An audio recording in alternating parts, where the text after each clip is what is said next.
Parmi vos 30 lois citoyennes, il y a eu 140 000 votes, donc c'était un énorme succès, mais l'écologie n'a pas été, Yannick Jadot, vous allez le déplorer, mais en pointe dans les propositions de loi. C'est essentiellement social et fiscal. Nous allons y revenir, évidemment. Il y en a une tout de même qui vous concerne, la taxation des carburants maritimes et aériens de secteurs exemptés de taxes. Mathieu Rouault. Oui, et d'ailleurs, dans le monde, ce sont les deux seuls secteurs économiques où il n'y a pas de prix donné au carbone. Pour tous les autres secteurs qui utilisent du carburant, il y a au moins une TVA, voire une TICPE. Les automobilistes le savent bien d'ailleurs, mais pas pour le secteur maritime ou le secteur aérien. Pourquoi ?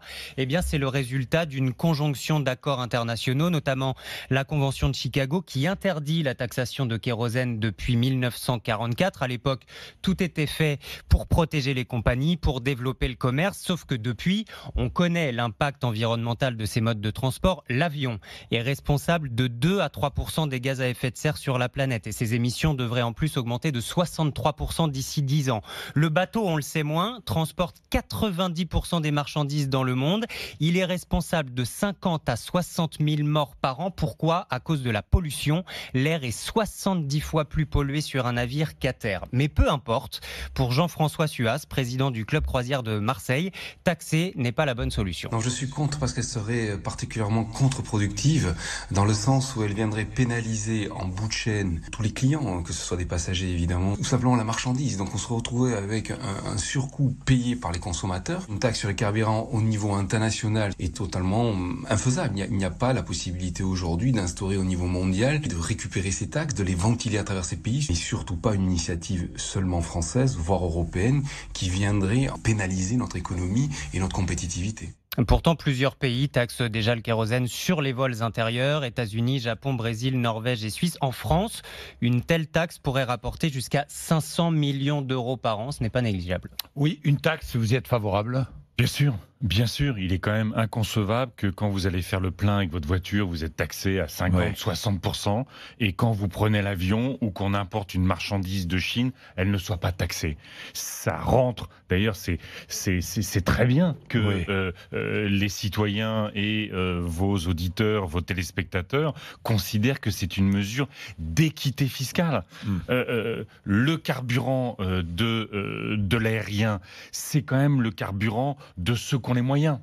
On prend plus oui facile. et non, enfin, oui et non maintenant. Tout le monde ça peut s'est beaucoup démocratisé. Ça s'est beaucoup démocratisé, mais enfin... On va passer une semaine à 400 € en Tunisie ou au Maroc. D'accord, mais enfin, pour ceux de nos concitoyens qui ont le moins de moyens, qui sont contraints d'utiliser, y compris leur vieille voiture, leur diesel, parce qu'ils ont des transports contraints pour aller chercher du boulot ou pour aller au boulot, ils prennent pas l'avion tous les week-ends pour aller à Marrakech ou pour aller à Tunis. Et puis, le fuel, c'est le carburant de la mondialisation.